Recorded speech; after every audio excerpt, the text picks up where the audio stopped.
vacas lecheras se pueden ordeñar después del parto. En vacas lecheras, el periodo de transición es de 21 días antes del parto y 21 días posterior al parto. En esta fase, la vaca atraviesa un momento crítico porque es susceptible a infecciones comparada con otras fases de la vaca. En vacas lecheras hay un proceso llamado 90 días vitales, el cual consiste en dejar de ordeñar 60 días antes del parto y 30 días después del mismo. Para los productores lecheros, este lapso puede ser considerado muy largo, pero es fundamental para obtener una buena lactancia en el futuro. Los beneficios de esta práctica son a largo plazo.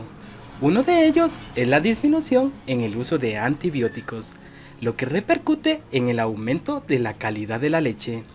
Esto también ayuda a la vaca para que alcance la fase del pico de producción láctea con buenos resultados. Al momento del parto, la vaca pierde energía, lo que provoca pérdida de apetito y disminuye el consumo de agua y alimento. En este punto hay pérdida de peso y un mayor consumo de grasa animal. Por lo tal, este periodo permite a la vaca la recuperación y no afectar la producción lechera. Importancia del tiempo de ordeño de las vacas después del parto. Estos intervalos de tiempo son muy importantes, no solo antes, sino también después del parto. Otro tema en el que beneficia al ganadero esta práctica es en la prevención de enfermedades que pueden afectar la producción lechera.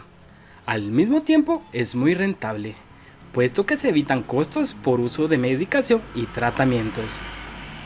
Las enfermedades pre y postparto más comunes en vacas lecheras son mastitis bovina, retención de placenta y metritis. En resumen, la práctica de 90 días ayuda en mejorar la inmunidad de la matriz al ofrecer suplementos además de alimento. La mastitis se puede prevenir con un buen control y seguimiento adecuado. Favorecemos el bienestar animal. ¿Y tú, qué opinas de esta práctica? ¿Ya la conocías? ¿Ya la has realizado?